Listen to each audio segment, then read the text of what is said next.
Hey, I'm Steve Zapato, and you're listening to The Happiness Agenda. And on The Happiness Agenda, we talk about all kinds of things that hopefully will help you make your life better. Isn't that what it's all about? If we can help one person make their lives better, isn't that what your day should be about? I hope it is for you. I hope that's why you tuned in. Today, I have the great pleasure of being able to welcome Dennis DiNoia, which is MrDMath. And when you hear about his travel, his journey, how he got where he is today to help other people, and how it can help your children or help you and your grandchildren. Anyway, it's all about educating ourselves and the people around us, helping us all get better. Isn't that what it's all about? So today, I want to welcome the absolutely wonderful Dennis DiNoia into the program. Dennis, are you there? I'm here, Steve. Thanks for having me. Oh, my pleasure. This is, I talked with Dennis a while ago, and we had scheduled a time to be on the happiness agenda. So I'm just excited as heck that he's here. And so, Dennis, tell us a little bit about you, would you? Sure. So I started my teaching career back in 1988, so a few years ago, and I was a public school teacher. I left the school system in 2005, and then I started working on my own endeavors. And in 2010, I started writing a my own curriculum, and so I wrote 5 math courses from pre-algebra to pre-calculus. They're all digital. They're online now. We didn't start out that way, but we started on the old DVD. Went from there, and I have been working in the homeschool market ever since then, and homeschool my own kids now as well. So I'm kind of long time old school teacher turned curriculum writer, homeschool dad, homeschool family, and yeah, here we are today. Yeah, here we are today. When he says math, I want to shoot myself in the head because math was never a strong subject for me, especially when you got into that, I'll call it high school and college math, which is all about algebra and cosines and all that other formulas. You're like, no, the only formula I want to know is the formula to success, right? And so learning all that stuff and learning from poor educators, I think, has always been one of the greatest challenges for us. And everybody relates how they had a bad teacher, they had this. Some people relate how they had great teachers, and it depends on where you're at and what teachers you had. I had a math teacher who made fun of people, and I was one of those people because I just didn't grasp the concepts of quote unquote higher math. I mean, I can do the addition, multiplication, subtraction. I'm excellent when you come on, like if I run enough retail establishments that somebody would say, hey, I owned an ice cream store, and the kids would go, well, let's see, $20, and you gave me $2.87, and I'm like, it's this much change. Boom. And they're like, how do you know that? I go, it's just something you acquire. So the little math I can do, but the big math I don't. But that's also one of the frustrations with our system, isn't it? Oh, absolutely. When you look and see, it's like how often that, the question I get asked all the time by young people, all the time. The most popular question in math to be asked is, when am I ever going to use this stuff? And Oh, it's like, we hear that over and over again. And what's interesting is there is a way to answer the question, but the real answer to that question is, I don't know. It depends. And it depends on what you're going to do. And you kind of pointed to it at being in the retail industry, in the things that you do and the kind of math that you did use. And one of the things that we ask students to do as the honors component of their courses is we have them go out and research topics that they're doing in their math classes to see where it would show up in a part of life that they're interested in. And the kids often say, well, it's like we talk about, when am I going to see this in the real world? And I always get a chuckle out of that because I'm like, well, what world are you living in where this is real right now? Right? This is pretend world, and there's some real world out there. But really, I tell them, it's like, okay, so what does it look like in math outside of a classroom? And what we find for students is that they come back and they keep finding over and over again all the different places where they're seeing a particular topic show up in places that are important to them. And it doesn't matter if it's in architecture or video games. There's all different kinds of math that apply. And it is a challenge because we are said to say, here's what we need to cover, and these are all the topics that we need to do. And maybe you'll use it, maybe you won't. And it really does come down to depending on what you're going to do in the future. I think we're seeing now that more and more people now are starting to have the opportunity to look at the things that are important to them, and they're getting trained in those areas. And that shift is It's just starting. It's still super slow and it's still taking time, but I think it's starting. I think we'll see more of it. Yeah, you say that because you're in the homeschool market. And I want everybody to understand homeschooling, I believe, is like the future of education because most of us, when we think of homeschooling, it's like, oh, kids sit at home, mom tries to teach them something, they pass the basic test, we're off and running. But here's where in homeschooling, you can actually help your child formulate the direction they want to go. You send them to public schools, and let's face it, most public school education does not teach a child in a manner in which they want to learn. And people go, well, yeah, but they want to learn this way. It doesn't matter how they want to learn, it's how can they learn.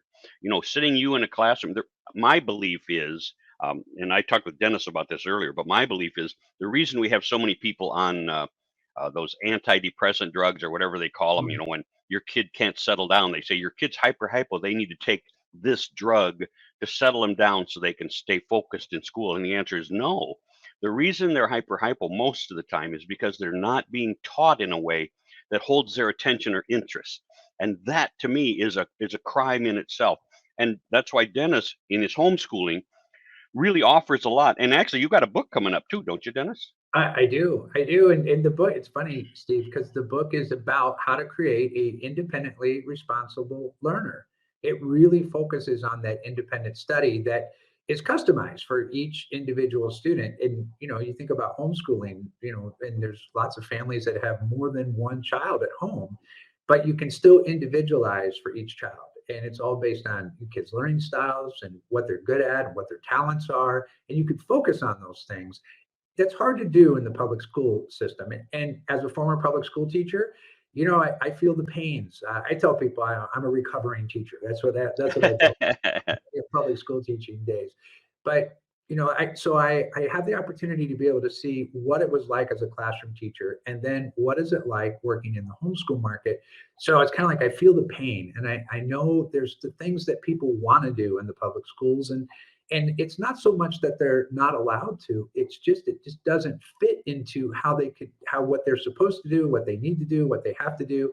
It just doesn't fit into that model for them to be able to really individualize things for kids so that it focuses on a young person's their own learning style, what's important to them, and the things that they're up to in their life. And in homeschooling, we get to do that. We really get to focus on, well, what is the most important thing to our kids, and how can we nurture and foster that in them? That's one of the great things that we talk about is when you're at work or when you have to take continuing education for your job or whatever you're doing, they have to teach to the general, so to everybody. I was a real estate appraiser for 20 years, and you'd go to this continuing ed, and there'd be 500 to 1,000 appraisers in this room, and they taught this much, and it wasn't focused on any one thing, and boy, they could make it really boring. And that's one of the challenges of, I teach people how to not give boring presentations. That's my skill set, is to help other people engage their audience. And so when you ask, well, how do you keep people from being bored, and the answer is engage them at their level if you can possibly do that. Well, when you're teaching 500 people, what's their level? So you have to really make it an engaging process. You have to learn how to do certain things. You have to learn how to engage that audience. And most people never learn that skill. They think because they know their topic, they're going to get up and just teach it. And that's what I found a lot of my teachers were. They knew their topic really well. I mean, they were excellent at their topic, which might have been math or might have been English, but they didn't teach it in a way. I went to college, and they taught me, had to take a certain English course, and it was like old English, I'll say. I forget what it was, but it was Chaucer and that kind of stuff. And that lady, boy, she knew her stuff, but I didn't get it at all. And I struggled, and I went and talked to her 5 or 6 times going, I'm not getting these people. It just doesn't make sense to me why they talk that way or what they're saying. And she went, you have to study them, Steve. But you see, that wasn't my focus. And for her to teach 30 students in the way that she understood didn't work for 20 students. And that's one of the giant challenges, isn't it? So when you say, you spent years in the teaching, I taught college for 7 years. And I had the freedom, thank goodness, of being able to teach in a way so that most of the students could learn and could individualize. Because you might have 20 students in this public speaking course, and each one of them had a different challenge. And it was nice that you were able to meet them on that battlefield, so to speak. but we only met, 2 or 3 times a week, depending on the course. Whereas most teachers have to be there, 5 days a week, and you have to learn how to engage that student almost every time. But you're also homeschooling your family, right? Correct. That's right. So I've got two that are homeschooled, and they both started out in public school. And my son, this is a really interesting story. So my son, he turns 17 tomorrow, so which is super cool. Happy Uh, birthday. yeah, that's right. Happy birthday. And when he was in the third grade, and he had been slated as a gifted student. He was doing all these things, and super academic, but he was struggling. And he would come home at the end of the day, and you could just tell something was missing for him. And I was in the homeschool market and had just gotten started in the homeschool market. And, we were like, you know what, let's bring him home, because I started to discover what homeschooling was all about. And I started to meet other people like myself that were doing curriculums. And my eyes were so open. And then the families that I was meeting in the homeschool industry, they were just amazing people. And I was like, oh my gosh, I want my kids around these kind of people and around this kind of environment. We bring him home, and so the first thing, he's always been a dancer since he was 4 or 5 years old. He was into a little hip hop dancing when he first started. And when one day he wanted to go to the neighbor's house, who was also a homeschooler, and he said, hey, they're having a piano teacher come over. Is it okay if I go to the lesson? They invited me to go. I'm like, yeah, go. So he comes back, and we're like, well, how'd it go? And he goes, oh, watch this. We had a piano, and he starts playing this song. And I'm like, wow, how did you do that? And he goes, well, that's just what the teacher showed us. And and it was like a song that was a popular song. I didn't know it, but the kids all knew Yeah. it, right? Yeah. And, and so then went out, came back. I was out for the day. His mom goes out, comes back, and he had figured out the rest of the song. And she Oh, asked him, she said, how'd you do that? And he said, well, I went on, now he's 9 years old. And he goes, I went on YouTube, and I watched them play it, and I found a video of them playing it, and I learned the whole thing. We're like, wait a minute. So by the time over the next 2 years, by the time he was ready to read, we got him into a conservatory for music and dance, and he's doing all that now. But when he first got there, he couldn't read music, but he could play all of this music, and he could play classical music, he could play the contemporary music, and he had a gift where he could hear it and he could reproduce it, he could play it, and he had the feel for it. It was just like amazing. And one of the things that we noticed about him was that temperament, some kind of almost kind of just being sullen and not really being expressed in who he was missing. Music opened that up for him, and he continued that. And and he still plays the piano today, but now he plays classical music, plays jazz. He got to the conservatory, and they said, well, you're going to have to learn how to read music. And he said, fine. They had him read 3 years of music in 1 year, and he did it because he just took it on, because it was just his thing and what he got into. but And yeah, and he's a isn't dancer as isn't well. that yeah? Isn't that, I mean, first of all, he had the rhythm, so he had the music rhythm as a quote unquote Absolutely dancer. But right. what's fascinating is, and I wonder how many people have missed their opportunities, because a lot of times it's just who we surround ourselves with. If your kid would have come home and you wouldn't have had a piano, then your Right. child wouldn't have been able to perpetuate that thought. By the other side, I mean, my second wife had a piano at our house all the time the boys were growing up. Never once touched the piano. She couldn't play the piano. The boys never learned to play the piano. And of course, they were forced. You have to go learn to play the piano. So they took like 3 months worth of lessons, hating every second of it, because that wasn't their strength. That wasn't where they wanted to go. And so it's really difficult when your child has a proclivity for anybody to discover it, just like that. This was almost an accident happening, but they were able to take advantage of it, and that's what homeschooling can do. Opens, and you said it. You said when you met the people who were also in the homeschooling realm, it's a different attitude. People have different ideas and different thoughts. They're open. When you talk to most home regular schooling, people are like, well, they got to learn this. Well, they got to learn it that way. And I remember I was helping. I had a friend who had two little kids at one point in time, and I'm sitting there, and they were saying the little girl was struggling with her division, and I went, well, let me help you with that. And she started to get into this thing, and I went, what the heck is that? This is only like 10, 12 years ago. What is that? And she's like, 'cause we're used to that sign where it goes up and over and you put this on here and you divide it. And she had this, well, you take that and you add this and then you subtract that and you put that number over here and you come down. And I went, why would you go through all that when you can just do this? And she said, you can't do it that way. And the answer is you should be able to do it whatever way works for you, whatever way Mhm. picks your brain. But I remember being in math class, and we're sticking with math on this, but there was other stuff too, where the teacher said, I know you got to the right answer, Steve, but you didn't do it the right way, so you didn't get a good grade. I went, wait a minute. Wait, isn't that what it's Right. all about? Is getting to the right answer? Well, that's where most of our education has failed us, isn't it? We have people who can get to the right answer a different way. And just think, I think back to this is how that math, her division changed. Somebody got to it a different way and said, hey, look at this. And everybody went, oh, that's cool. And they said, well, let's teach that way. Well, I don't think they meant let's teach that way and that way only, but that's how it came out in the public school system. And Mhm. that's always a change. Just like I have people who say, boy, Steve, I really like how you speak, right?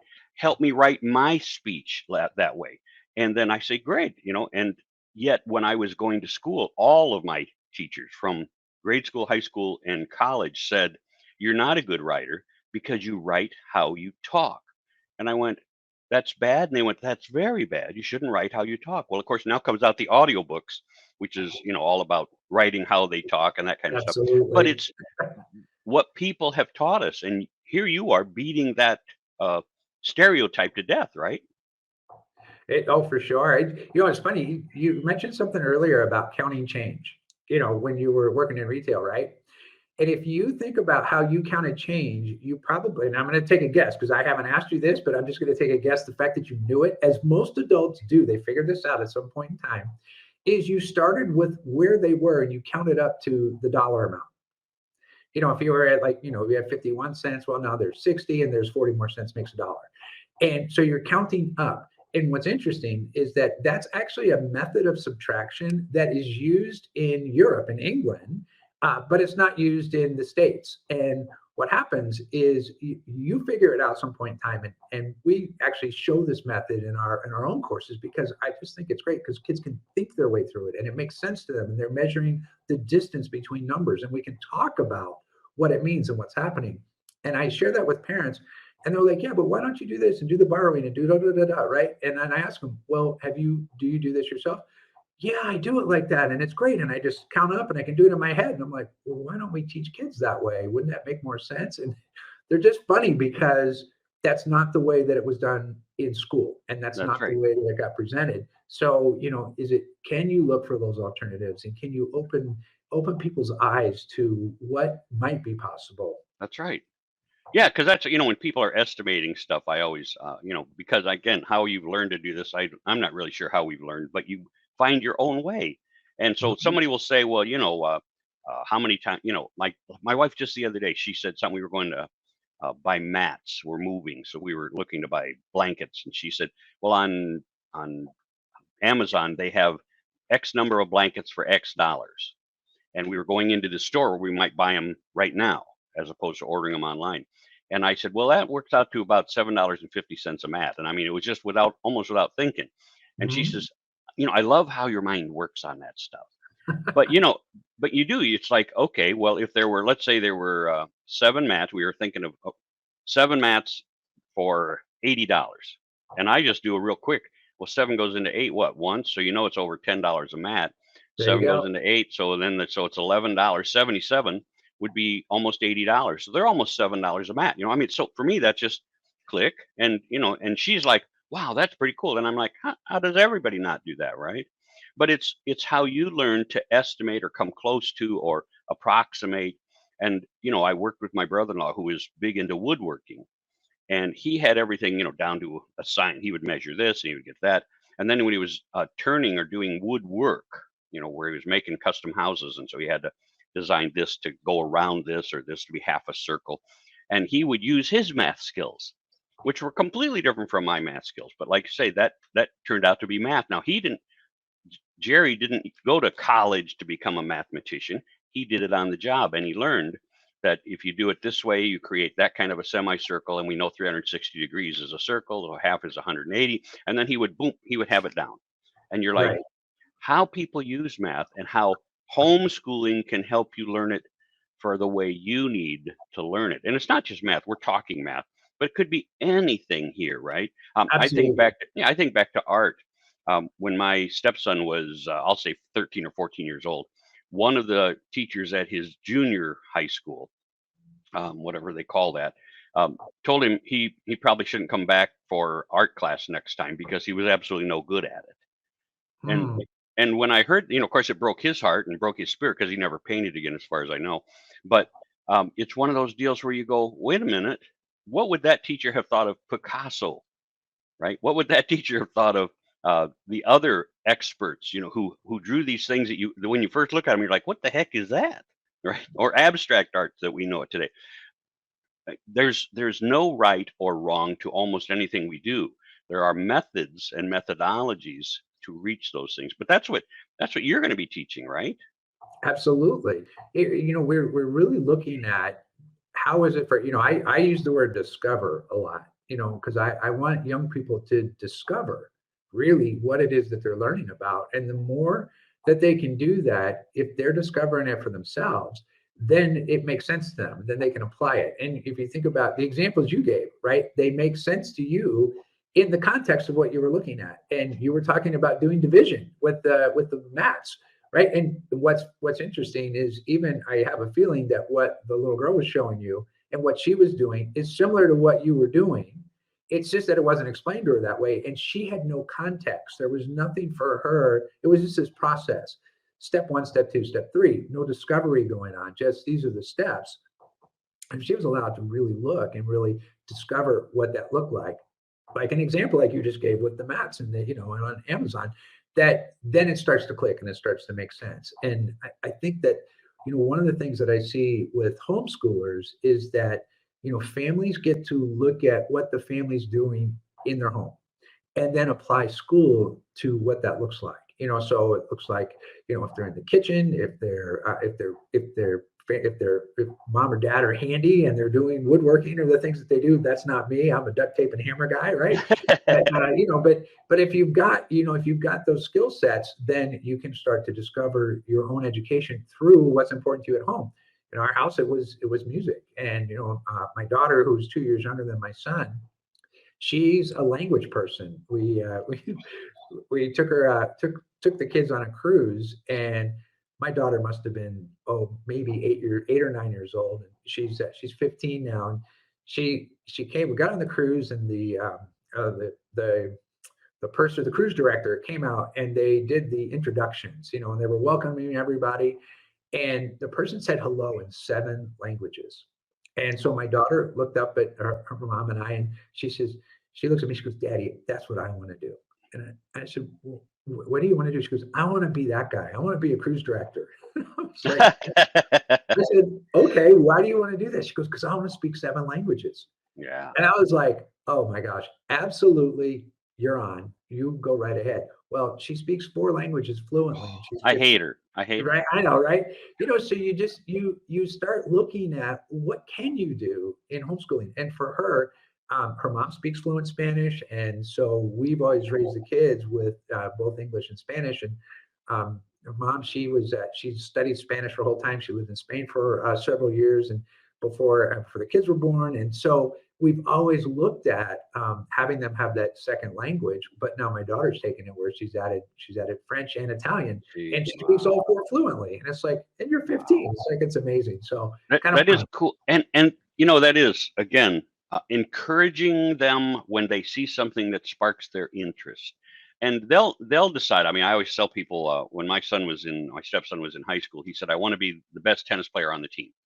I said, "Well, it's going to take this." And I'm a pretty decent coach at almost anything that I teach, whether it's how to be in sports or how to be a better speaker.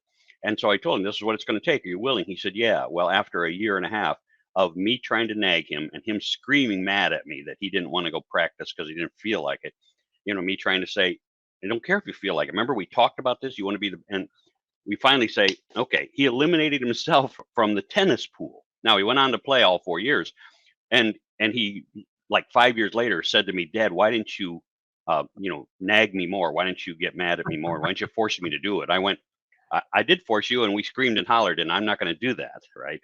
But Right. because it has to be something in you. Like if your daughter says, "I want to learn 7 languages," boy, to encourage them to do that. Because I Absolutely. always say, I want to learn.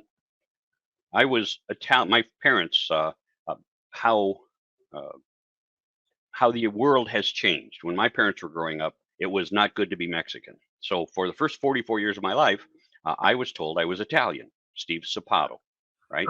And I was like, great. At 44 years old, we did some swabs, we did this, we did that. We found out that my dad was actually from Mexico, a relative of Viva Zapata, right? And so here I am, 50 years old now, that at that time, not now, but 50 years old, wishing I could speak Spanish. And I've taken like, Spanish online courses, Spanish this course. And of course, if you don't have somebody to practice with, you lose that skill real quick back. Sure. But I always say, man, I wish I could speak another language. Now, here's where I always get into it. How bad do you wish it, Steve? Pretty bad. Are you wish it bad enough to practice every day for a half an hour? No. Well, then you then you don't Right. wish it enough to make it happen, right? And Mhm. that's what so many times had my second wife was full Greek, and she should have taught both of our boys to speak Greek fluently, and she didn't wanna. I don't who knows why, but she never taught the boys to speak Greek, and that's a real shame that we have the ability to help our children, and a lot of us don't for whatever reasons, our own personal reasons. But boy, if you can be a homeschooler with the ideas in your head to help your children, what an opportunity, right? Yeah, well, and here's what I think happens in the homeschool, as homeschool family, right? You're with your kids all day. Now, sometimes people are like, "Oh my gosh, I'm with my kids all day." Oh no, But one of the things that you start to notice by being with your kids all day is that the things that are really interesting to them show up for you. And if they were going to school during the day, you may not know that. All you get is you get when they come home and they've got homework and you're doing dinner and you've got a couple of activities that you're doing. And so, you got the weekends when there's not the school time. So you may not notice those things that really start to all of a sudden it's like you see something in your own child that is like, oh my gosh, they really grasp this, or this is something that they lit up when we were talking about this, or showing them this, whatever exercise was in a course they were doing. You see it. And when you see it as a parent, what do we want to do? Well, we want to foster that. We want to empower them to do more of that. And by being able to be home with them, that's what we get to do. And that's what we get to see. And, I see that with my own kids. And I see that with so many of the young people that I work with that do our math programs. They may not be someone who says, "Hey, I want to go out, and become an economist or an engineer, or where I'm going to be using all this upper level math." But they are telling me and sharing with me about the things they are interested in. And the homeschool kids that I'm around, I mean, they are into some really, really cool stuff. Everything from the arts and music and dance and sports. We have a lot of young people that they work with animals, and so they're either animal trainers or they're breeders or they work with the veterinarians. But you see all these different things that the kids are into. A lot of them are into speech and debate, which I love Oh, because they're practicing critical thinking. They're practicing their speaking skills. You would, Steve, you would love all these guys, especially, because that's what they're doing. And they're getting trained in being speakers. And, they're young. They're in their teenage years. And they're getting this exposure and practice and experience. And they're being around other people doing the same thing. So it just encourages them to take it on and do it more. that's I tell people you got to know your own personalities too, because when I was growing up, my current wife, asked me, "Why do you call your mother Dorothy?" Now my mom's 95 now, but when anyway, why do I call her Dorothy? I said, well, it was real simple. When I was growing up, if I said Mom, my mother never paid attention to me. So we'd be at these groups or organizations or meetings, and I'd go, Mom, Mom, Mom. I was probably that kid, and somebody else would go Dorothy, and she would immediately turn and give them her attention. And so I learned that if I said Dorothy, that she would go, what? That I got her attention. So since I was a kid, Dorothy has become, how do I get my mom's attention? So I also use that as an example of, if you don't uh, pay that kind of attention to your kid, you probably aren't going to be good at homeschooling. What Dennis just said was when he sees this, when he notices this, when he realizes this, that's what's going to make him and you a great homeschooling parent. When you really care about what they want. Now, a lot of people say, I care, I care. Really? Okay. Your first test might be 6 months of homeschooling where you find out, hey, my kid irritates me Mhm. and I stop listening to him, that type of thing. It does take a special personality to be that homeschooling parent and to enjoy all of the things that means, right, Dennis? Absolutely. And the resources as well, because oftentimes a lot of homeschool families are one income families. You've got one parent working and supporting the family financially, the other parent's home with the kids during the day. So it really does take something. But one thing, and for people that, if you're interested, if you're curious and you are thinking about, wow, what's this homeschooling really like? It's like anything else, right? I know I was learning how to jump rope right when I was like 12, and I couldn't do it. I couldn't do it. I couldn't do it. I couldn't do it. But I didn't give up. And today I can still jump rope. So Oh, cool. I think that for people, it's like, when you first start something, it's awkward, it's strange, it's different.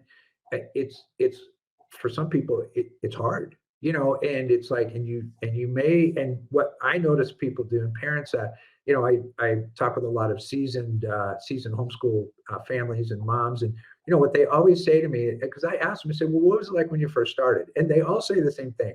Okay, so when I started, here's what I did. I took what it was like for me when I was in school because they weren't homeschooled. And so they made the little schoolroom at the house and they had all the papers and pencils out, they had all the books out, and they made it like they duplicated their school experience when they were in public school to the home. And all of them went through that transition to being able to have that transition into what it looks like today, where they're really having the kids discover, really look. And if you say now, well, what happened to the little room? Oh, it's gone. And and this kid does the work in this room, this kid does it in this room, this one wants to go outside. So they found, by doing it together, what worked. And I think that's one of the biggest things. If you're willing to be flexible, be playful, be intuitive, really kind of go with it and look and see how it can work, you'll find out for yourself how it does work. And every homeschooling family is going to do what works for their family. So there's not like a way to do it, which I think is what makes it very different than the public school. And the public school is designed that way. And for many, many good reasons, that this is the way we do things, but it's been that way for 300 years or more. And I say now, people tell me all the time, they say, oh, yeah, the school system is broken or something. I wouldn't say it's broken. I would just say it's obsolete. It's kind of like it's That's had a its good point. time. And there's a way now that we can do things, and we have the resources to do things. We have the ability, and we have the internet. We have people like me that create courses, right? So there's So all these how do different they opportunities. how does we're wrapping up here real quick, just so you Right. know, Dennis, but how do people get in touch with you? I want Let's say somebody's tuned in, they say, I want to learn a little bit more about Oh, homeschooling. How do they get in touch with you? absolutely. Just go through our website, use the contact form. It's MrDMath.com, MrDMath.com. Reach out to us and let us know, and we'll get you in touch. And every state in the U.S. has some kind of homeschool organization, and so if you need questions, we can help direct you to the person that you want to talk to in your state. I grew up in the Florida area, and so we have a big, huge organization called the FPEA, the Florida Parent Education Association. Big conference every year in Orlando. So, there's so many resources out there. We'd be happy to point you in that right direction.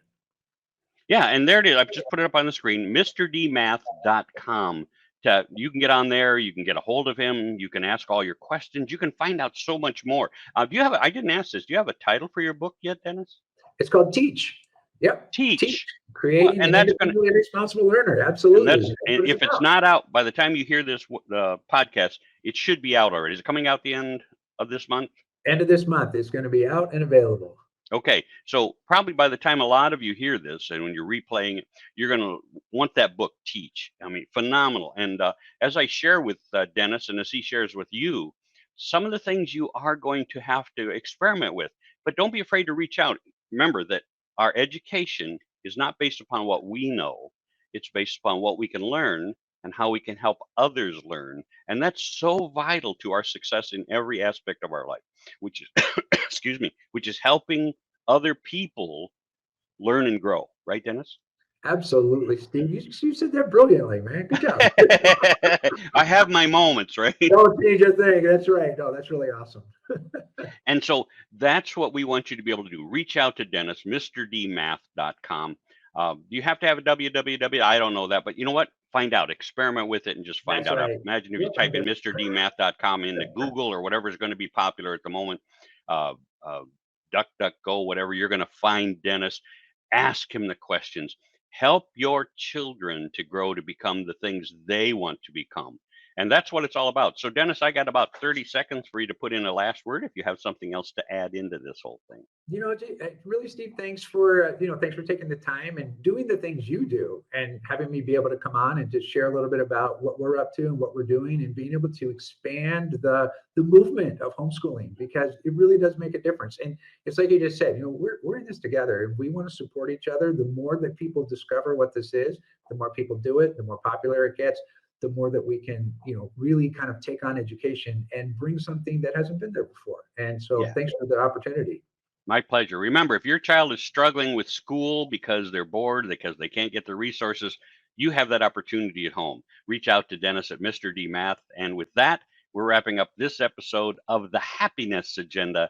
And if you have questions, reach out to me. I'm Steve at stevesapato.com. God bless.